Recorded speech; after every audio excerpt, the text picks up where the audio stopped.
Hello, first year students. Today I will begin with the poem A Wedding Song by Edmund Spenser, prescribed in your syllabus of paper second. But before I start with the explanation of the poem, let me brief you about the poet and the poem. First, you should know about the poet Edmund Spenser. So, Edmund Spenser is one of the major poets of the Elizabethan era, and his lifespan was 1552 to 1599. And when I say Elizabethan era or age, what does it mean? It means he lived and wrote during the reign of Queen Elizabeth I, that is from 1558 to 1603. And the period is called Elizabethan age. Spenser is famous in the history of English literature mainly for his long allegorical epic poem, Fairy Queen, that celebrates and glorifies Queen Elizabeth I. Though it is unfinished because the poem was supposed to have been an allegory in 12 books, but Spenser could write only 6 books. But still, the poem is one of the most influential works of that era and also one of the longest poems in English language. His other major works include Shepherd's Calendar, Astrophel, Amoreti, and Epithalamion. Spenser invented his own writing technique, a new poetic form, which came to be called after his name, the Spenserian stanza, with a unique rhyme scheme that goes like AB, AB, BC, BC, and C. And in his sonnets, he used AB, AB, BC, BC, CD, CD, EE. And his poetic features include perfect melody, a sense of beauty, and lofty imagination. And because of the very high quality of his poetry and his craft, he is being much praised and therefore called the poet's poet. About the poem. This poem, A Wedding Song, is an extract. Extract means a short piece, a selection from a text. And this poem is from Spenser's long poem, Epithalamion, which was written probably in 1594 to celebrate his marriage with Elizabeth Boyle. The word Epithalamion comes from Greek language, which means a wedding song. Epi means upon and Epithalamion means bride chamber. So the poem is written specifically for the bride on her way to the marital chamber. The full poem is divided into 24 stanzas to mark the 24 hours of the wedding day. Spenser, in 24 stanzas, records the 24 hours of his wedding day in detail. This selection, the present extract, which you will be studying, has only 4 stanzas of the full poem. And in these 4 stanzas, Spenser describes beautiful bride approaching to the church and the marriage ceremony taking place. Now let me take up the text of the poem, A Wedding Song. This is first stanza, and I quote, Lo, where she comes along with portly pace, like Phoebe from her chamber of the east, arising forth to run her mighty race, clad all in white that seems a virgin best, so well it her beseems that ye would ween some angel she had been. So the speaker starts by saying, Lo, where she comes along with portly pace. Lo is an Old English word that means look. See, some of the words used in the poem are from Old English, and that's how it was written back then in 16th century when the poem was written. But now we use modern English, right? Now in this poem, words like lo, beseems, yea, ween, and so on and so forth are from Old English or Middle English. Coming back to the poem, the speaker says, Lo, where she comes along with portly pace. She is the bride, his bride. So he is pointing at his bride to look how she is coming, how she is approaching with portly pace. पोर्टली का meaning अगर modern English में modern English में किसी मोटे और बल्कि kind of person के लिए यूज़ होता है, but in old English it meant dignified and stately, शानदार in Hindi. And pace means movement, walk, the way she is coming, the way she is walking. His bride is coming along with a dignified walk. Like Phoebe from her chamber of the east. Phoebe is the goddess of radiance and brightness in Greek mythology, and she is also associated with moon. So he is comparing his bride to the goddess Phoebe, who is coming from her chamber of the east, from the eastern horizon, arising forth to run her mighty race. Coming forth after like crossing a huge distance. Clad all in white that seems a virgin best. Clad means covered, means dressed. She's dressed in white color. A Christian bride wears a white color dress on her wedding. So she is dressed in white that seems a virgin best. And the speaker thinks this is the best color for a young unmarried lady. So well it her beseems that ye would ween some angel she had been. The color is looking so good on her. Beseems mean it suits her well, it fits her well.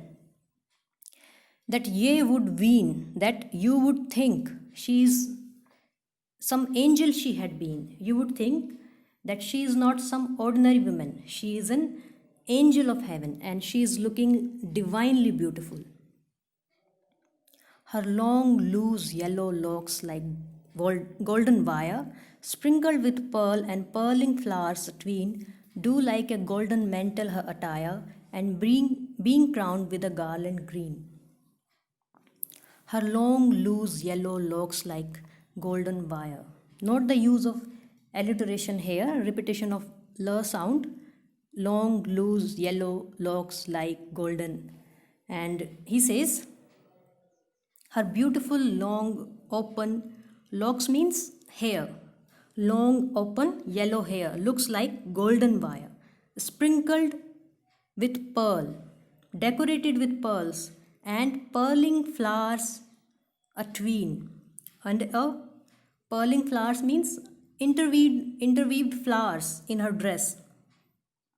उसकी dress में there is a border of flowers interweaved between her dress, and it's like a golden mantle.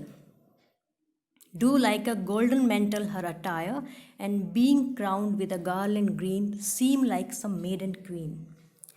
It's like a golden mantle. Mantle means the veil, a shawl type covering over the shoulders, and being crowned with a garland green. The bride is the dress is shining brightly, and the bride is also looking very beautiful, and she is crowned.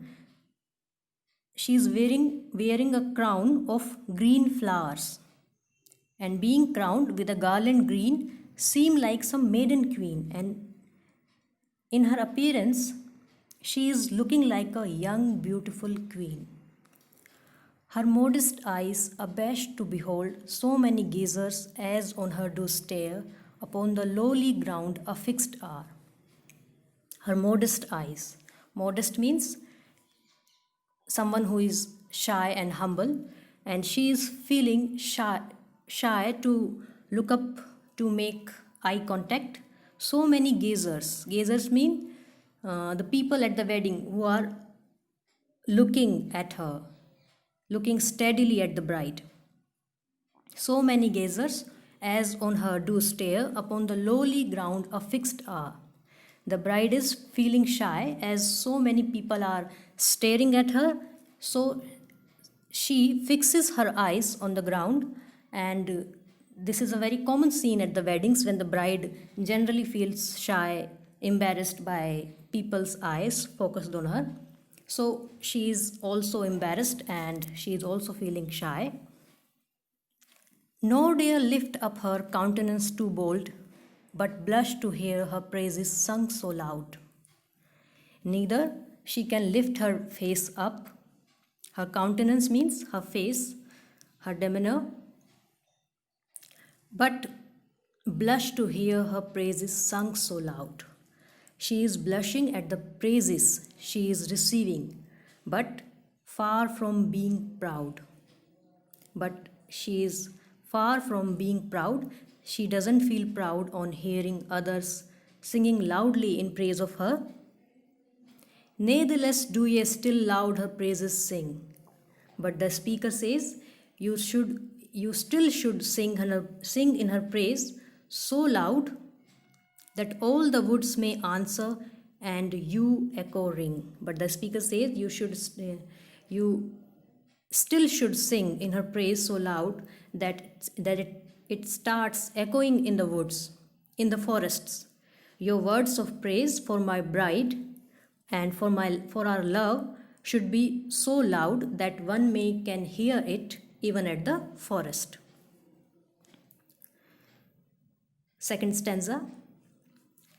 Open the temple gates unto my love, open them wide that she may enter in, and all the posts adorn as doth behove, and all the pillars deck with garland stream, for to receive this saint with honor due that cometh into you. The bride has reached to the church, and the speaker calls for the temple gates to be opened. Open the temple gates unto my love, open them wide that she may enter in. To open them wide enough so the bride can easily enter. And all the posts adorn as doth behove, and all the pillars deck with garland trim. Posts, the pillars and the walls of the church, they should be decorated with flowers. And all the pillars decked with garland trim, for to receive this saint with honor due that cometh into you. They should be decorated, they are decorated in a way that suits well to receive a saintly bride like her. The bride is not just beautiful physically, outwardly, she also has an aura of a spiritual person. She is like some saint. She carries in herself an honor of a saint. For to receive this saint with honor due that cometh into you, that cometh into the bride. With trembling steps and humble reverence, she cometh in before the Almighty's view. With respect and humility, with trembling steps, and she enters into the church with trembling steps. Trembling, she's कांपना जिसे कहते हैं. She might be nervous. Might be because of the nervousness, she is trembling. Her steps are trembling. With trembling steps and humble reverence, she cometh in before the Almighty's view. With respect and humility, she comes before the God. Almighty means God. O her, ye virgins, learn obedience, when so ye come into those holy places to humble your proud faces. The speaker is full of praise for his virtuous bride, and he is asking other young unmarried women. When he says, O her, ye virgins, learn obedience, he is asking other young unmarried women to learn obedience from her, so that when they come to the church, when so ye come into those holy places to humble your proud faces. So when they come to the church, they should follow her as an example of how to be modest, how to carry themselves in these holy places. Places like church. Bring her up to the high altar, that she may the sacred ceremonies there partake, the which do endless matrimony make, and let the roaring organs loudly play, the praises of the Lord in lively notes, the whiles with hollow throats, the choristers the joyous anthem sing, that all the woods may answer and their echo ring. The speaker then says, bring her up to the high altar. Altar means it is a raised place at church where offerings and other rituals are performed, like a Vedi in Hindi, Vivah Vedi. So the speaker, then asks to bring the bride at the altar, bring her up to the high altar that she may the sacred ceremonies there partake. Sacred means holy. Bring her up to the high altar so she can join the marriage ceremony. Partake means to take part. So she can join the marriage ceremony, marriage rituals that bind, that which do endless matrimony make, that bind two people into an everlasting union, into a marriage. And let the roaring organs loudly play the praises of the Lord in lively notes, and play loudly upon the music. Music singing in praise to God, singing in happy. Lively means happy, joyous, musical notes. The viols with hollow throats, the choristers, the joyous anthem sing, that all the woods may answer, and their echo ring. Chorister means the singing group at the church. The choristers should sing joyous, with joy, happily. They should sing happily and loudly in hollow voices, that it may echo at the forest, that all the woods may answer and their echo ring. Echo means गूंज. ये गूंजे, ये जो विवाह, ये जो marriage जो हो रही है, इसका जो एंथम है, it should echo into the forests. Now, this last line happens to be at the end of every stanza with a little variation. This last line, that all the woods may answer and their echo ring. In the previous stanza, it ended with that all the woods may answer and your echo ring. And here it ends with that all the woods may answer and their echo ring. So, and in the third and fourth stanza also ends the same way. So it's a refrain, a repeated line at the end of each stanza. So today I explained first and second stanza of the poem, A Wedding Song. I'll continue with the third and fourth stanza in the next class. Thank you for today.